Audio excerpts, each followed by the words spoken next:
للمتقين والصلاة والسلام على سيد الأنبياء والمرسلين أما بعد فأعوذ بالله من الشيطان الرجيم بسم الله الرحمن الرحيم ذلك الكتاب لا ريب فيه هدى للمتقين قال الله تعالى في الكلام المجيد والفرقان الحميد إن الله وملائكته يصلون على النبي يا أيها الذين آمنوا صلوا عليه وسلموا تسلیما. کوئی زبان خاموش نہ رہے، بڑی ایمانداری سے پڑھیے الصلاۃ والسلام علیک یا سیدی یا رسول اللہ وعلی آلک وصحابک یا حبیب اللہ. الصلاۃ والسلام علیک یا رحمۃ للعالمین وعلی آلک وصحابک یا جد الحسن والحسین.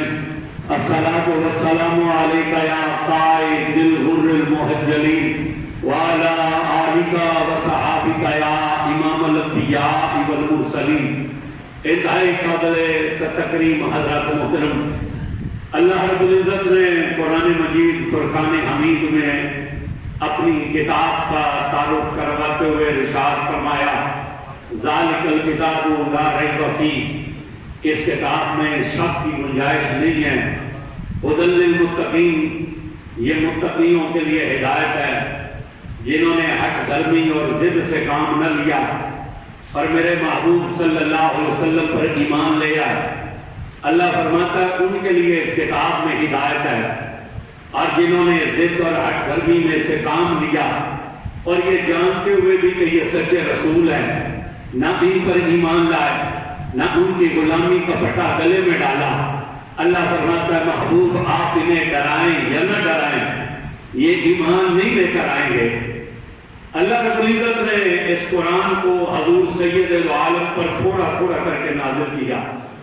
کافروں نے اس بات کا اعتراض کیا اور انہوں نے کہا کہ اگر یہ قرآن اللہ کی کتاب ہے تو یہ پوری کی پوری نازل کیوں نہیں ہو رہی؟ جس طرح تورات، زبور اور انجیل پوری کی پوری نازل ہوئی تو یہ قرآن پورا کیوں نہیں اتر رہا؟ اس کا مطلب یہ ہے یہ گھر سے بنا کر لاتے ہیں، یہ جو تھوڑا تھوڑا لے کر آتے ہیں یہ گھر سے بنا کر لاتے ہیں. اللہ نے کافروں کے اس اعتراض سے کشمکشی کی اس لیے کہ رب جانتا تھا کہ یہ امت امیہ ہے، یہ پڑھی لکھی امت نہیں ہے. اگر یہ قرآن پورے کا پورا نازل کیا جاتا تو ان کے لیے یاد کرنا مشکل تھا. اللہ نے اس امت کی آسانی کے لیے اس قرآن کو تھوڑا تھوڑا کر کے نازل کیا تاکہ یاد کرنے میں آسانی ہو. پہلے جو کتابیں اتری وہ صرف نبی یاد کرتے تھے اور یہ نبیوں کا معجزہ ہوتا تھا. امتوں کے ذمے ان کتابوں کو یاد کرنا نہیں تھا. یہی وجہ ہے کہ جب وہ کتابوں میں تحریف ہوئی تو ان کی صورت بدل گئی.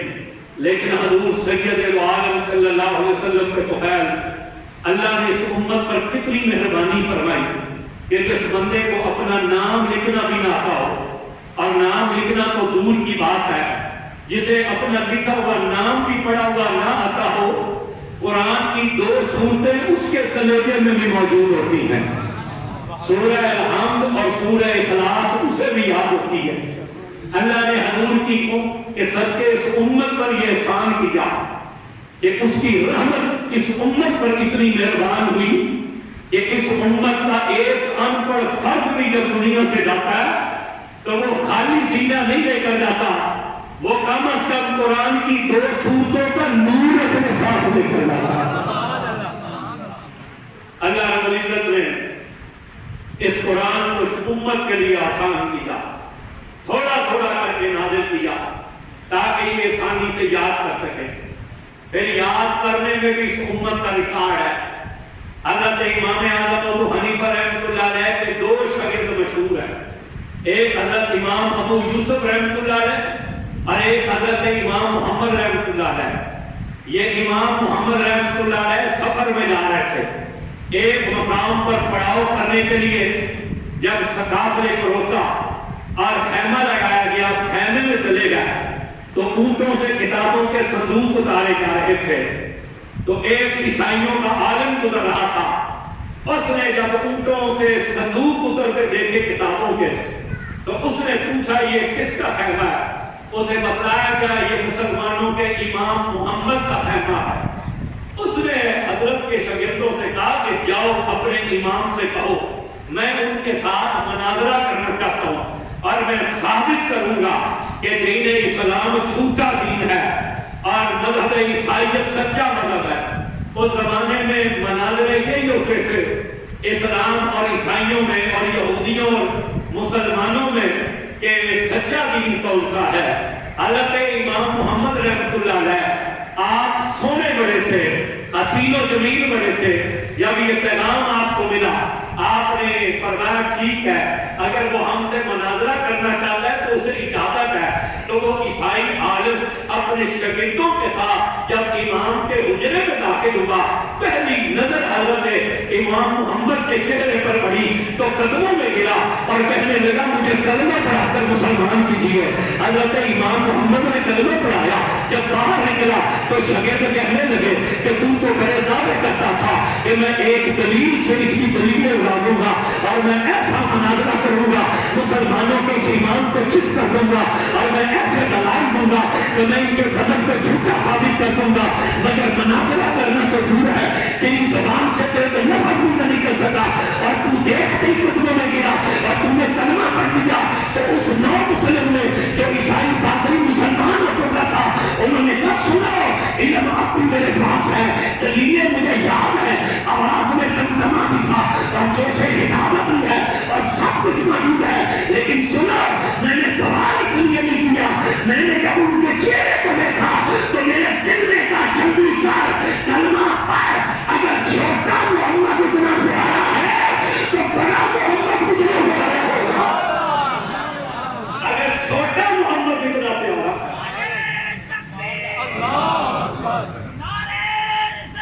زور سے بولیے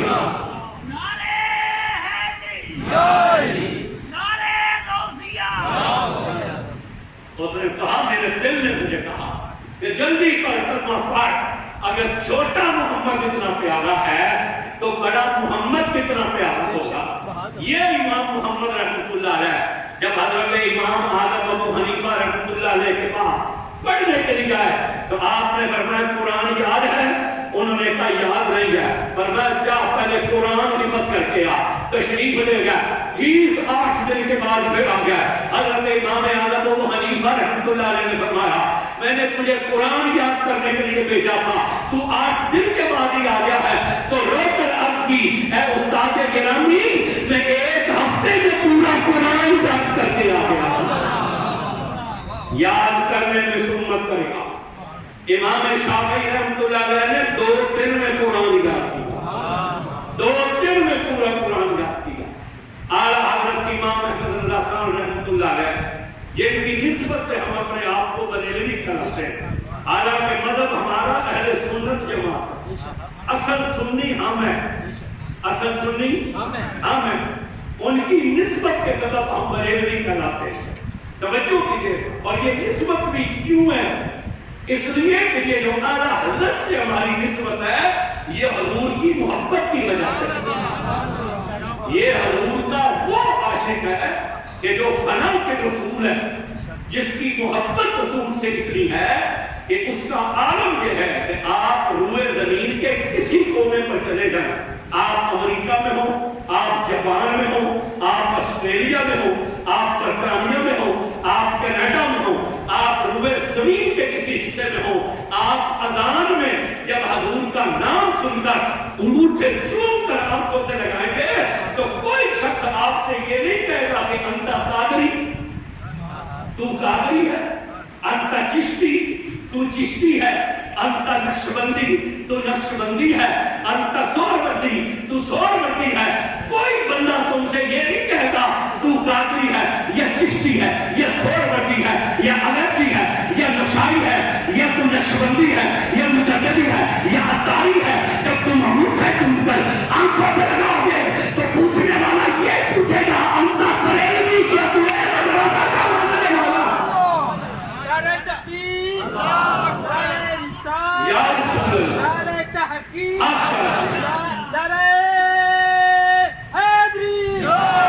تو ہر پوچھنے والا یہی کہے گا انت بریلوی بریلوی ہے، پتہ چلا رضا خان کی ذات عشق مصطفیٰ کے پرکھنے کا ایک کسوٹی ہے کہ اعلیٰ حضرت کا نام لینے سے پتہ چلتا ہے کہ جس کی نسبت احمد رضا سے حاصل ہو رہا حضور کے لیے ہے۔ یہ کوئی نہیں پوچھے گا کہ چشتی ہے، قادری ہے، نقشبندی ہے، سیالوی ہے، تاری ہے یا مجددی ہے، وہ یہ کہے گا انت بریلوی، تو بریلوی ہے۔ یہ محبت ہے اعلیٰ حضرت کی حضور سے کہ حضور سے کتنی محبت کی کہ آج احمد رضا خان کا نام حضور سے عشق کا پیمانہ کر گیا ہے۔ اعلیٰ حضرت امام محمد رضا خان رحمۃ اللہ علیہ، آپ قرآن کے حافظ نہیں تھے، لوگ آپ کو حافظ کہا کرتے تھے۔ یہ ایک ہمارے یہاں ایک دستور ہے، جس بندے کی داڑھی ہو لوگ اسے مولوی صاحب کہنا شروع کر دیتے ہیں، لوگ اسے حافظ صاحب کہنا شروع کر دیتے ہیں، قاری صاحب کہہ کے بلاتے ہیں، صوفی صاحب کہہ کے بلاتے ہیں۔ حالانکہ صوفی کا لفظ بہت اونچا ہے، صوفی کو اسے کہا جاتا ہے کہ جو من پر نظر ڈالے تو مولا کا جلوہ نظر۔ یہ بہت بلند مقام ہے لفظ صوفی کا۔ تو لوگ ہر تاریخ والے کو قاری صاحب، مولوی صاحب، صوفی صاحب، حافظ صاحب کہتے ہیں۔ اعلیٰ حضرت قرآن کے حافظ نہیں، لوگ انہیں بھی حافظ کہا کرتے ہیں۔ آپ نے ایک دن سوچا یہ مجھے حافظ کہتے ہیں، میں انہیں منع نہ کروں، چپ ہو جاؤں تو یہ جھوٹ ہے، اور انہیں منع کروں تو یہ کوئی مناسب بات نہیں ہے۔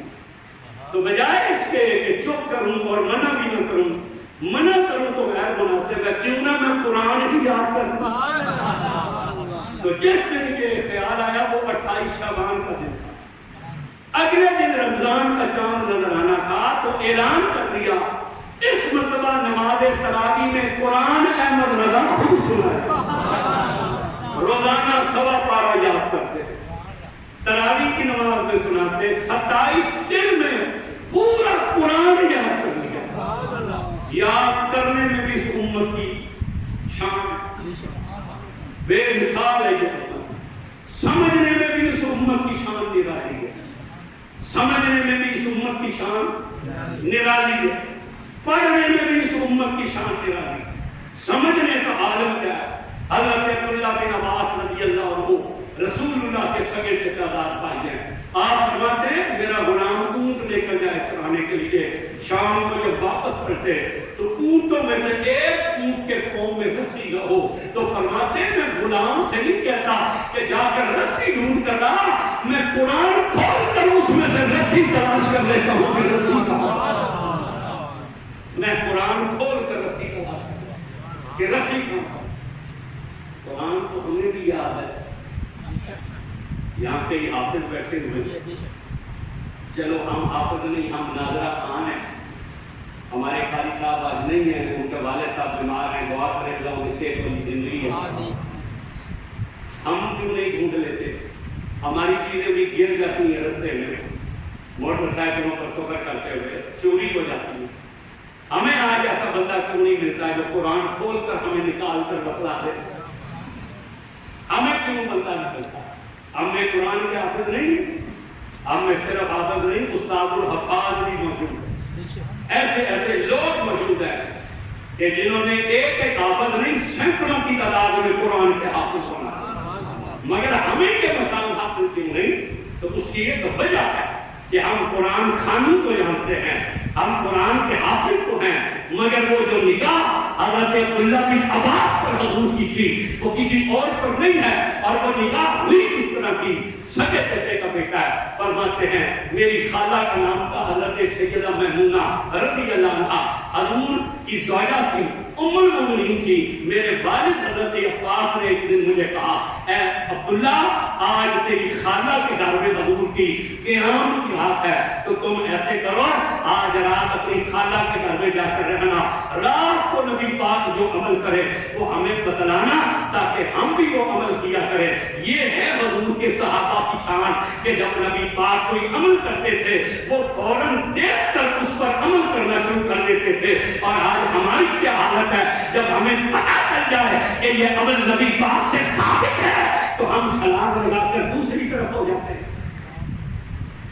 سارے کچھ جاننے کے باوجود بھی اب حضور کی سنت چھوڑ دیتے. یہ آ گئے اپنی خالہ کے گھر، سو گئے رات کو. تہجد کا وقت ہوا تو نبی پاک تہجد کے لیے بیدار ہوئے.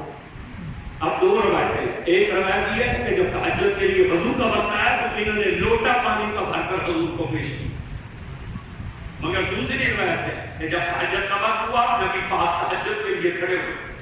انہوں نے جب دیکھا کہ حضور تہجد کی نماز پڑھ رہے ہیں تو حضور کے پیچھے کھڑے ہوئے، نیت باندھے.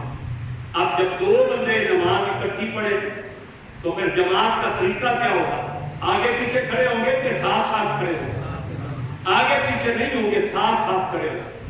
صرف فرق یہ ہوگا کہ مقتدی کا قدم ایک قدم پیچھے ہوگا امام سے، مقتدی امام سے ایک قدم پیچھے ہوگا. اب نبی پاک صلی اللہ علیہ وسلم نماز میں یہ پیچھے آ کر انہوں نے نیت مانگی. اب سرکار کی شان کیا ہے؟ حضور جس طرح آگے دیکھتے تھے اسی طرح پیچھے بھی دیکھتے تھے. اب جب سرکار نے انہیں پیچھے کھڑے دیکھا تو نبی پاک نے نماز میں ہاتھ بڑھایا اور کان سے پکڑ کر انہیں اپنے برابر کھڑا کر دیا. اور جیسے ہی برابر کھڑا کر کے ہاتھ اٹھایا یہ اسی طرح چڑھ کر پیچھے جا کر کھڑے ہو گئے. اب حضور نے دوسری مرتبہ ہاتھ بڑھایا، پھر کان سے پکڑ کر برابر کھڑا کیا. جیسے کان سے ہاتھ اٹھایا یہ پھر پیچھے جا کر کھڑے ہو گئے. حضور نے تیسری مرتبہ ہاتھ بڑھایا، کان سے پکڑ کر انہیں برابر کھڑا کیا. جیسے ہی ہاتھ اٹھایا یہ پیچھے جا کر کھڑے ہو گئے. اب سرکار نے خیال کیا کہ چلو نماز مکمل ہو تو بات کرتے ہیں. جیسے ہی رکعتین دو رکعتیں مکمل ہوئی حضور نے فرمایا عبداللہ ہم نے تجھے 3 مرتبہ اپنے ساتھ کھڑا کیا اور تم پیچھے کیوں رہتے؟ تو عبداللہ بن عباس نے ہاتھ باندھ کر کہا میرے ماں باپ آپ پر قربان، عباس کے بیٹے کی یہ ضرورت نہیں ہے کہ وہ نبیوں کے سردار کے برابر آ کر کھڑا ہو جائے. عباس کے بیٹے کی یہ ضرورت نہیں وہ نبیوں کے سردار کے برابر آ کر کھڑا ہو. یہ کون ہے؟ سگے چچے کا بیٹا. بولے کون ہے؟ سگے چاچے کا. تقریر ہوا کہ نہ ہوا؟ اونچا بولو گا. شریک ہوا کہ نہ ہوا؟ زور سے بولو. شریک ہوا نا. یہ جو چاچے کے لڑکے ہوتے ہیں نا، یہ جو تقریر ہوتے ہیں چچا صاحب، یہ برابر کے شریک ہوتے ہیں. جتنا مرضی اونچا ہوتا ہو جائے نا یہ کچھ نہیں سمجھتے. یہ یہی سمجھتے ہیں کہ ساڑھے چاچے کا پتر شریک ہے کہ نہیں، مگر سگے چچے کا بیٹا ہوتا ہے شریک ہے. کیا کہتا ہے؟ عباس کے بیٹے کی یہ ضرورت نہیں، نبیوں کے سردار کے برابر کھڑے ہو. تو میں کہنا چاہتا ہوں ملا تو 4 کتابیں پڑھ کے یہ کہتا ہے کہ نبی کا ادب بھائی کتنا کرنا چاہیے. یہاں تو جو رشتے میں بھائی بنتے تھے ان کا ادب یہ ہے، وہ کہتے ہیں کہ عباس کے بیٹے کی ضرورت نہیں، وہ نبیوں کے سردار کے برابر کھڑے ہو. اگر چچے کے بیٹے نبی کے برابر نہیں ہو سکتے تو 14ویں صدی کا ملا حضور کے برابر کیسے ہو سکتا ہے؟ تو پھر کوئی ملا حضور کے برابر کیسے ہو سکتا ہے؟ جب یہ کہا نا کہ چچا عباس کے بیٹے کی یہ ضرورت نہیں کہ وہ نبیوں کے سردار کے برابر کھڑا ہو، تو سرکار نے دستے کو عمل کی ہے. اور حضور نے کیا دعا کی؟ حضور نے کہا یا اللہ اسے دین کی سمجھ عطا فرما دے، اسے دین کی سمجھ عطا فرما دے. اس لیے اس امت کے پہلے سید المفسرین قرآن سمجھنے کی شان یہ ہے. حضرت محی الدین ابن عربی رحمۃ اللہ علیہ گھوڑے پر سوار ہو کر جا رہے تھے، گرے تو ٹانگ مبارک ٹوٹ گئی. مریدوں نے کہا کہ چلیے کسی طبیب کے پاس. اور میں ٹھہرو، قرآن کیا کہتا ہے کہ ہر خشک اور تار چیز کا علم اس میں ہے. تو میں یہ تو دیکھ لوں میرے کام کے ٹوٹنے کا ذکر بھی قرآن میں ہے کہ نہیں. آج جب قرآن کھولا تو سورہ فاتحہ کی تلاوت کرتے کہا کہ یہ تو سورہ فاتحہ میں ذکر تھا. قرآن سمجھنے کی شان یہ ہے. قرآن پڑھنے میں اس امت کا لکھا. حضور مولا کائنات علی شیر خدا گھوڑے کی ایک رکعت میں قدم رکھتے تھے، دوسری رکعت میں قدم آنے سے پہلے پورا قرآن ختم کر دیا کرتا. کتنی دیر لگتی ہے ایک رکعت میں پیر رکھ کے دوسری رکعت میں پہنچ کے آنے میں؟ بولے نہیں آپ کتنی دیر لگتی ہے؟ جٹ بندے بیٹھے ہو، چلو جی شہری بندے بیٹھے ہو، اور نہیں تو شادی والے دن تو گھوڑے تے چڑھ فون کا رواج ختم ہو گیا، پہلے تو رواج آئی نا. کتنی دیر لگتی ہے گھوڑے پر چڑھنے میں؟ چند سیکنڈ نہیں لگتے. ایک سیکنڈ کے اندر ایک پاؤں رکاب میں رکھ کے بندہ دوسرا پیر جب گھوڑے کی رکاب پہ رکھتا ہے، دوسرا پاؤں رکھتا ہے، ایک سیکنڈ لگتا ہے. یہاں پورا قرآن ہے. پہلے 10 دن رمضان کے رش زیادہ ہوتا ہے تراویحوں پر، اور ان 10 دنوں میں بھی کئی تو 8 پڑھ کے بھاگ جاتے ہیں. پھر درمیان والے 10 دن رش تھوڑا ہو جاتا ہے. پھر آخری دنوں میں رش زیادہ ہوتا ہے. ویسے بھی ان دنوں میں جو تلاوت ہوتی ہے وہ صرف ایک پاؤں رہ جاتی ہے. شروع کے دنوں میں 1.25 پارہ پڑھا جاتا ہے. 1.25 پارہ دیر لگتی ہے. یہاں 1.25 گھنٹے میں تراویح کی نماز ختم ہوتی ہے، اور وہ بھی 1.25 پارہ.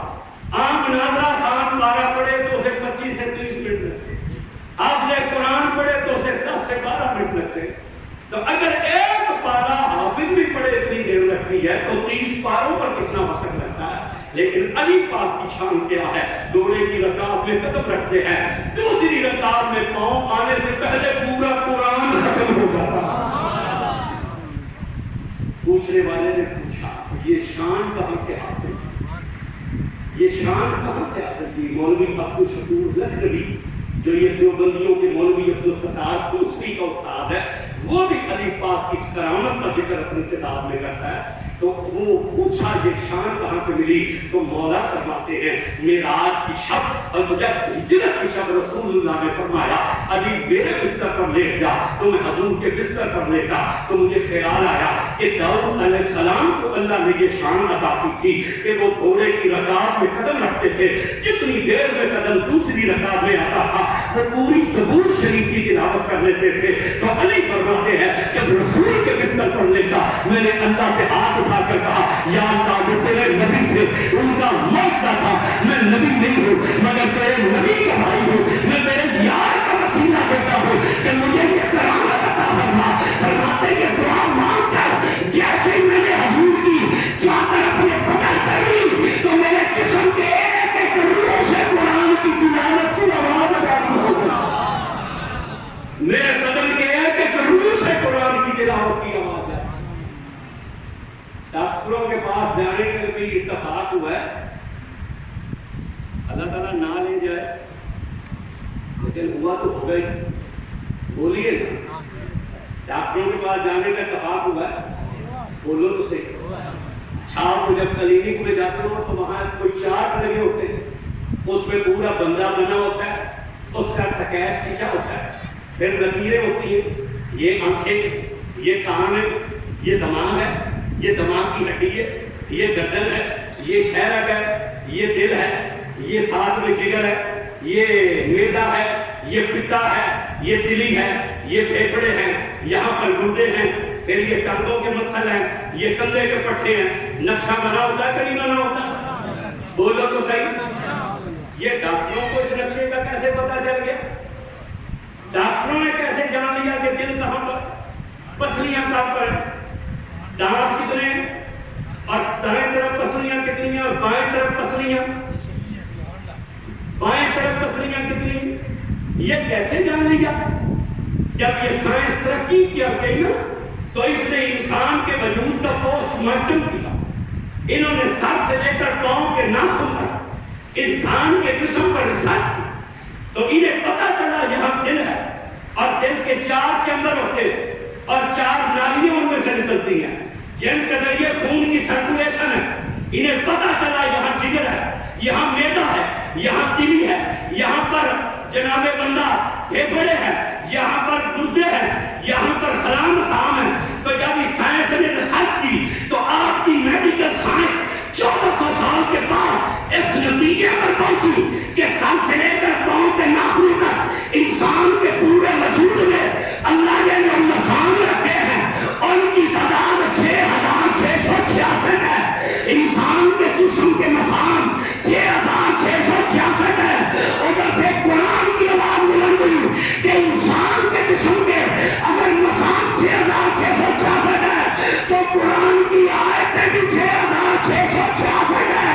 بس جب علی گھوڑے پر چڑھتے تھے ایک قدم رکھ کے دوسرا قدم آنے کا جب ایک ایک مسام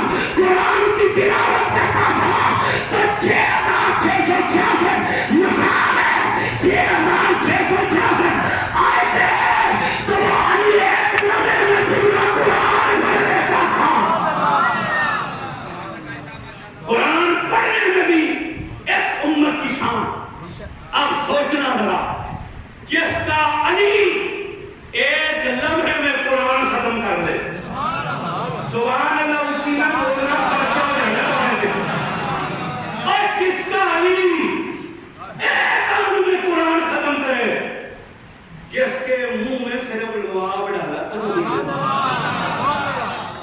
جس علی کے منہ میں لعاب ڈالا تھا، لعاب، وہ ایک آن میں قرآن ختم کرے، اور جسے کندھوں پر اٹھایا تھا وہ نیزے پر چڑھ کر قرآن پڑھے، سبحان اللہ،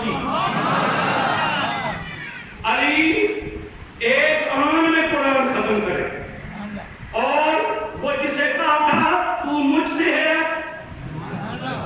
میں بولے تو مجھ سے ہے، میں تجھ سے ہوں، اس کا گھر کربلا میں تھا مگر سر اس کا نیزے پر تھا، وہ حسین کربلا سے لے کر دمشق تک، دمشق سے لے کر کربلا تک نیزے پر چڑھ کر قرآن پڑھتا رہا۔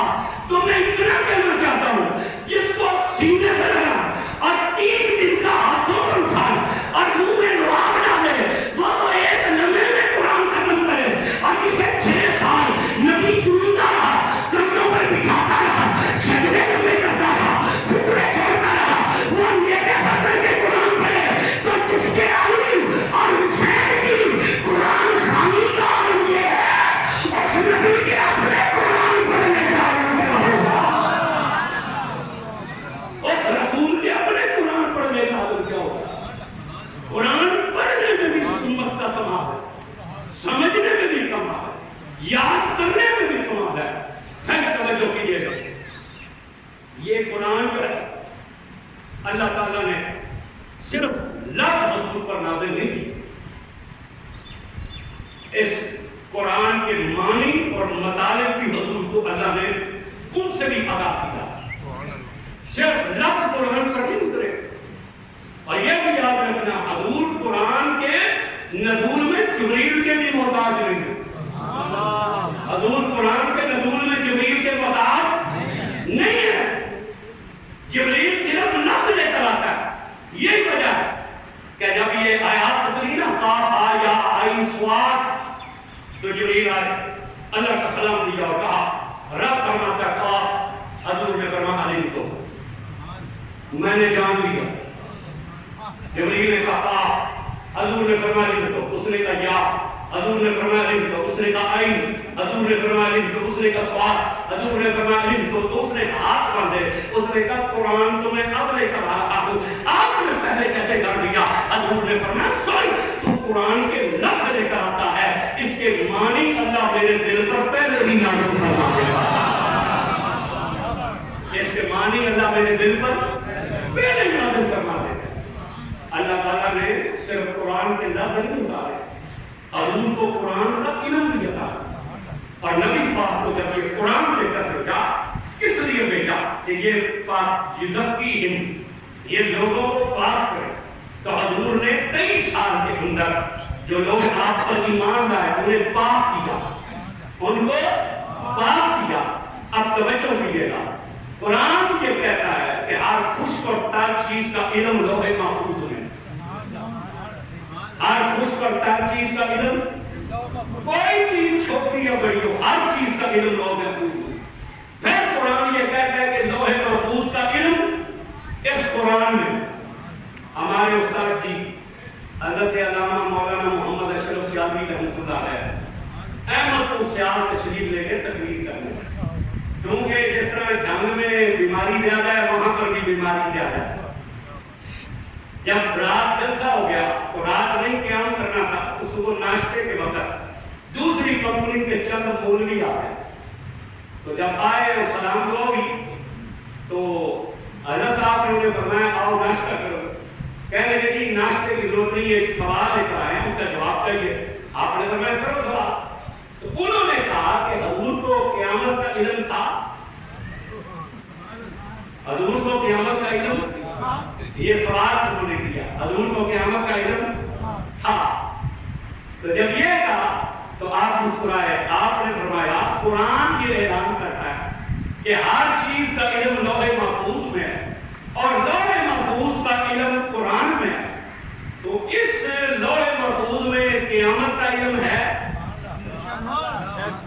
تو مولویوں کو ماننا پڑا ہے. آپ نے فرمایا لوح محفوظ کا علم پھر قرآن میں ہے تو مولویوں کو کہنا پڑا ہے. تو آپ نے مسکرا کے کہا پھر اس قرآن کا علم حضور کو ہے. آپ نے فرمایا اس قرآن کا علم حضور کو ہے تو مولویوں کا کہنا پڑا ہے. تو حضرت نے فرمایا پھر شرم نہیں آتی. ایک طرف تم کہتے ہو کہ قرآن کا علم حضور کو ہے, دوسری طرف کہتے ہو کہ قیامت کا علم حضور کو نہیں. اور جس رب نے اپنی ذات کو مصطفیٰ میں نہیں چھپایا, قیامت کون سی چیز تھی جو حضور سے پوچھیدہ ہے. یہ قرآن مجید کی چند آیات ہے جنہیں مکانوں اور دکانوں پر لٹکایا جاتا ہے. لوح قرآنی کے نام سے برکت کے لیے لوگ لٹکاتے ہیں کہ نہیں لٹکاتے؟ بولے.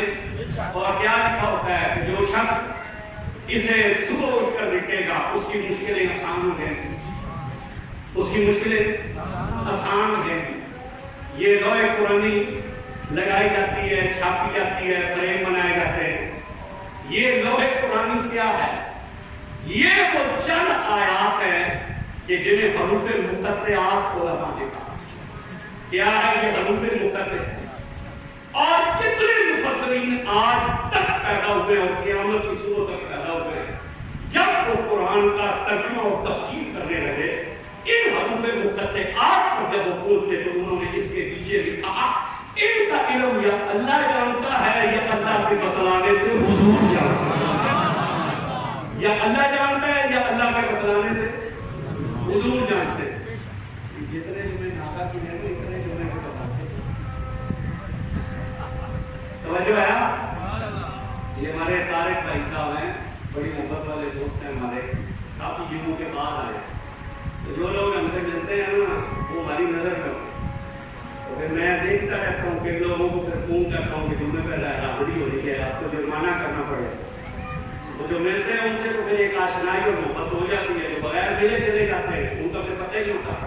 بہت سارے لوگ کسی مقام پہ ملتے ہیں, جب جمعہ پڑھتے ہیں تب پتہ چلتا ہے کہ اچھا جی جمعہ پڑھتے تھے. تو یہ ایک محبت ہوتی ہے. اس لیے آپ سے کہتے ہیں کہ حضور پر سلام کر کے جایا کرے, سلام کے بغیر نہ جایا کرے. اگر مجھ ایسا کیا دوسرا بندہ 1400 سال کے بعد حضور کی امت میں اپنی مسجد میں ملنے والوں کو اپنی نگاہ میں رکھتا ہے تو حضور تو ساری کائنات کے مولا ہے. پھر جو بندہ آج کے بعد حضور پر ہر جمعے سلام پڑھے حضور سے نگاہ میں نہیں رکھے تو سمجھ آ رہی ہے کہ نہیں؟ کئی لوگوں کو میں نے دیکھا کہ ادھر حضور پر سلام پڑھا جا رہا ہوتا ہے اور وہ نفل کو جڑے ہوئے ہوتے ہیں. یہ جو نفل آپ پڑھ رہے ہیں یہ تو آپ اپنی مرضی سے پڑھ رہے ہیں. تو یہ نفلوں کی ترغیب کس نے دی ہے؟ ان نفلوں کو سکھلایا کس نے؟ جس نبی نے ان نفلوں کے بارے میں بتایا تھا سلام تو ان کی ذات پر پڑھا جا رہا تھا. تو نے حضور پر سلام چھوڑ دیا, حضور پر سلام چھوڑ دیا اور نفلوں کو تو جڑ گیا. نفل تو اللہ اس کے قبول فرماتا ہے جس کے دل میں حضور کی محبت موجود ہو. تو کیسا عاشق ہے کہ تو حضور کا سلام چھوڑ رہا ہے؟ اس لیے نفلوں کے جو شوقین حضرات ہیں نا ان سے یاد کریں کہ پڑھے ٹکا کے پڑھا کریں, زیادہ سے زیادہ پڑھا کریں, زیادہ سے زیادہ پڑھا کریں. مگر جب حضور پر سلام پڑھا جا رہا ہو نا اس وقت نہ پڑھا کریں, اس وقت حضور پر سلام پڑھا کریں. یہ کیسے ہو سکتا ہے بندہ حضور پر سلام پڑھے اور حضور کو خبر ہی نہ ہو؟ یہ ہمارا عقیدہ نہیں ہے. ہمارا عقیدہ تو یہی ہے کہ سرکار اپنے ہر غلام کو جانتے ہیں, خود فرماتے ہیں کہ محبت سے پڑھے جانے والا درود میں محمد خود سنتا, میں محمد خود سنتا. بہرحال توجہ کیجیے گا. تو قرآن یہ حروف مقطعات ہے, ان کے بارے میں ہر مترجم اور ہر مفسر نے یہ لکھا ایک کا علم یا اللہ کو ہے یا اللہ کے رسول کو ہے, اس کے علاوہ کسی کو یہ علم نہیں ہے. کافروں نے بھی حضور پر یہ تناز نہیں کیا. کافروں نے بھی یہ نہیں کہا تھا کہ یہ جو تم کتاب لے کر آئے ہو اس کا علم تو تمہیں بھی نہیں ہے. یہ عقیدہ کافر کا بھی ہے کہ یہ جو نبی قرآن کی تلاوت کرتا ہے یہ قرآن لاتا ہے مگر عجیب ہے وہ لوگ جو کلمہ پڑھ کر یہ کہتے ہیں کہ اس کا علم حضور کو بھی نہیں ہے۔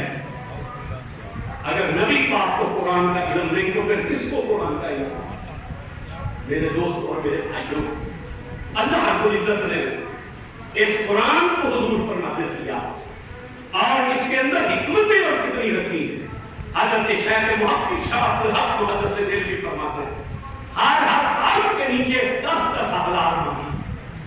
امام جلال الدین سیوطی رحمۃ اللہ علیہ فرماتے ہیں ایک ایک لفظ کے نیچے 60 ہزار معنی۔ جتنا کوئی اس پر غور و تدبر کرے گا اتنے معنی اس پر کھلتے ہیں، جتنا اس قرآن پر غور و تدبر کیا جائے گا اتنے معنی کھلتے چلے گا۔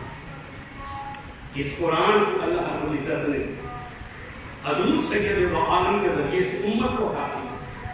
یہ حضور کے علم کا ماخذ ہے۔ نبی کریم علیہ الصلوۃ والتسلیم پر اس قرآن کو اس لیے نہیں بھیجا گیا کہ ہم اسے صرف خانیوں پر پڑھنے کے لیے رکھیں۔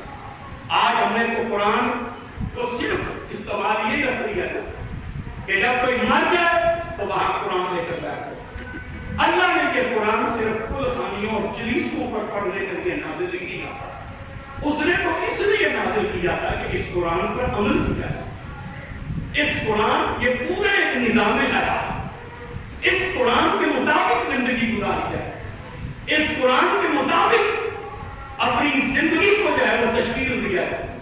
اس نے تو اس لیے قرآن نازل کیا تھا کہ یہ ایک مکمل نظام ہے۔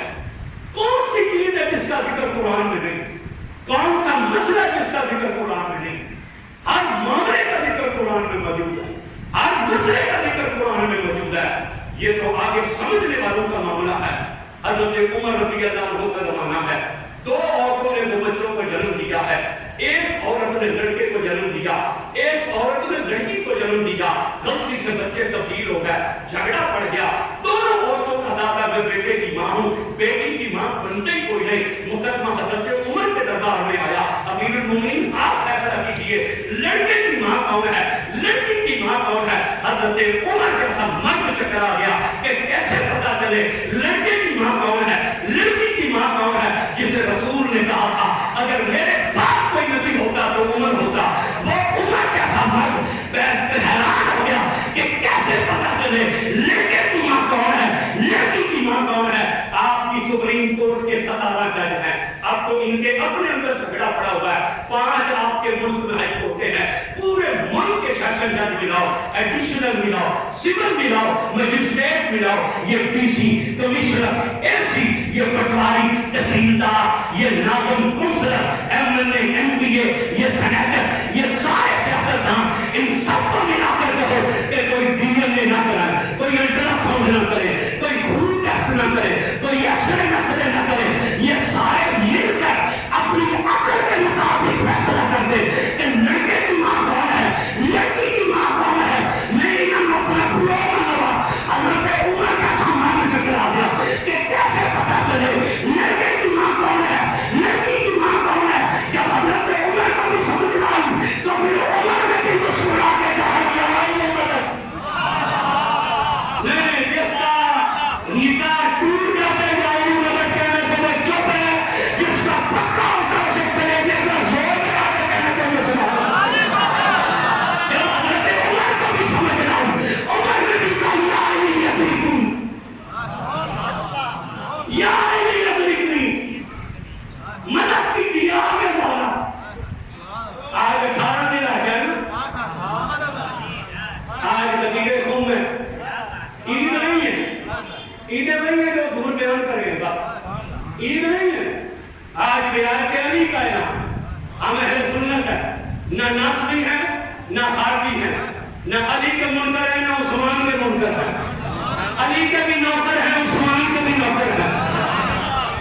ذکر حضرت عثمان پہ کرنا تھا، لیکن چونکہ قرآن مجید کی حرمت کا معاملہ درپیش ہے اور مفتی منیب الرحمان صاحب نے اپیل کی تھی پوری دنیا کے خطبہ سے کہ قرآن کی عظمت پر خطبہ دیا جائے، اس لیے قرآن کی عظمت پر خطبہ دے رہے ہیں۔ ایک بات پھر پیر علی کی کریں گے اور ایک بات پھر اس مرد کی بھی کریں گے جس نے قرآن جمع کر کے عظمت کو دیا۔ توجہ کیجیے گا، مولا علی کو بلایا،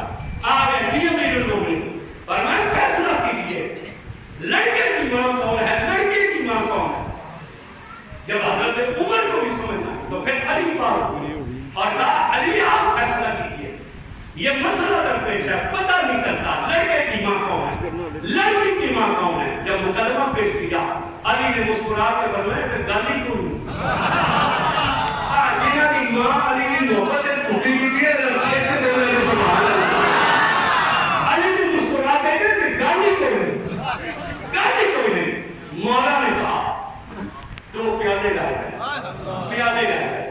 فرمایا امیر المومنین ان عورتوں سے کہا جائیں اور ان پیالوں میں اپنا اپنا دودھ نکال کر دونوں عورتیں پردے میں رہیں اپنا اپنا دودھ نکال لائیں. مولا نے کہا امیر المومنین ترازو لائی جائے. ترازو لائی گئی. جب دونوں کے دودھ کا وزن کیا گیا نا اور پیالے رکھے گئے تو ایک کے دودھ کا وزن زیادہ تھا اور دوسری کے دودھ کا وزن تھوڑا تھا.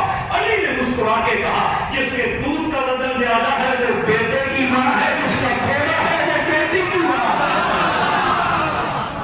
اچھا بولے گا بھائی جن نے اماں کا دودھ پیا، ڈبے کا دودھ پینے والے علی کے ذکر میں نہیں بول سکتے. اگر بولیں گے جنہوں نے ماں کا دودھ پیا ہے، علی نے مسکرا کے کہا جس کے دودھ کا وزن زیادہ ہے وہ بیٹے کی ماں ہے، جس کا تھوڑا ہے وہ بیٹی کی ماں ہے. دربار میں سناٹا چھا گیا. عورتوں نے علی کے فیصلے کو قبول کیا. اپنے اپنے بچے اٹھا کر نکل گئے. اب ایسا پوچھ کر کھڑا ہوا. اس نے کہا یا علی آپ نے یہ فیصلہ کہاں سے کیا ہے؟ مولا نے مسکرا کے کہا میں نے یہ فیصلہ قرآن میں سے کیا. آپ کی سائنس آج بھی نہیں بتا سکتی کہ بیٹے کی ماں کون ہے، بیٹے کی ماں. میں چیلنج سے کہتا ہوں آپ کی سانس آج بھی نہیں بتلا سکتی کہ بیٹے کی ماں کون ہے اور بیٹی کی ماں کون ہے. علی نے مسکرا کے کہا میں نے یہ فیصلہ قرآن میں سے کیا. سبحان اللہ اونچی ہو. میں نے یہ فیصلہ قرآن میں سے کیا. جب مولا نے کہا نا قرآن میں سے کیا، پوری جماعت صحابہ اٹھ کر گھروں میں گئی. ساری رات صحابی قرآن پڑھتے رہے مگر فیصلہ نظر نہ آیا. ساری رات صحابہ قرآن پڑھتے رہے فیصلہ نظر نہ آیا. صبح آ کر فجر میں انتظار کرنے لگے علی کا. جب آئے نا مولا مسکرا کر اسی صحابی نے کہا یا علی ہم ساری رات قرآن پڑھتے رہے ہیں ہمیں تو فیصلہ نظر نہیں آیا. علی نے مسکرا کے کہا بات یہ ہے تمہارے پاس قرآن ہے مگر وہ نظر نہیں ہے جو مصطفیٰ نے علی کو عطا کی ہے. وہ نظر نہیں ہے جو مصطفیٰ نے علی کو عطا کی ہے. آپ نے فرمایا کیا اس قرآن میں یہ آیت نہیں ہے کہ ہم نے وراثت میں مرد کو 2 حصے دیے ہیں اور عورت کو 1 حصہ دیا ہے. علی آیت وراثت سے جان گیا جس کے دودھ کا وزن زیادہ ہے وہ بیٹے کی ماں ہے، جس کا تھوڑا ہے وہ بیٹی کی ماں ہے. کون سا امر ہے جس کا فیصلہ قرآن میں؟ کون سا امر ہے جس کا فیصلہ قرآن میں؟ سبحان اللہ. میں وقت نہیں ہے کہ اسی پر گفتگو کروں. کون سا امر ہے جس کا فیصلہ قرآن میں نہیں ہے؟ اور یہ کس ہستی کون سی ہستی ہے جو کہہ رہی ہے کہ اگر میں قرآن کی صرف 7 آیتوں کی تفسیر لکھوں تو 70 اونٹ چاہیے. صرف سورہ فاتحہ کی 7 آیتوں کی تفسیر لکھوں 70 اونٹ. ایک اونٹ اگر 10 من وزن بھی اٹھائے تو 70 اونٹ کتنا اٹھائیں گے؟ 700 من. تو جو علی ایک سورہ فاتحہ کی تفسیر لکھے تو 700 من کا حصہ چاہیے. وہ پورے قرآن کی تفسیر لکھے تو کتنے اونٹ کتنے کا حصہ؟ یہ غلاموں کی شان ہے حضور کے. یہ علی کون ہے؟ حضور کے غلام. بولے بولے بولے بولے کون ہے حضور کے؟ تو ایک وہ ہے جس کا نام علی ہے اور ایک وہ ہے کہ نبی جس کے بارے میں کہتے ہیں یہ میرا ہاتھ نہیں ہے، یہ میرے عثمان کا ہاتھ ہے. یہ میرا ہاتھ ہے. یہ کسی مولا نے نہیں کہا، یہ کسی مفتی نے نہیں کہا، یہ نبی نے کہا. نبی نے یہ میرا ہاتھ نہیں، یہ میرے نام نے ان کا اونچی آواز سے. جیسے علی کے نام پر خوش ہو کر بولے تھے نا ایسے ہی غنی کے نام پر بھی خوش ہو کر بولے. یہ میرا ہاتھ نہیں یہ میرے یہ زور لگا کر بولنے اپنے. یہ وہ نام ہے عثمان کا جو ایک مرتبہ نبی کی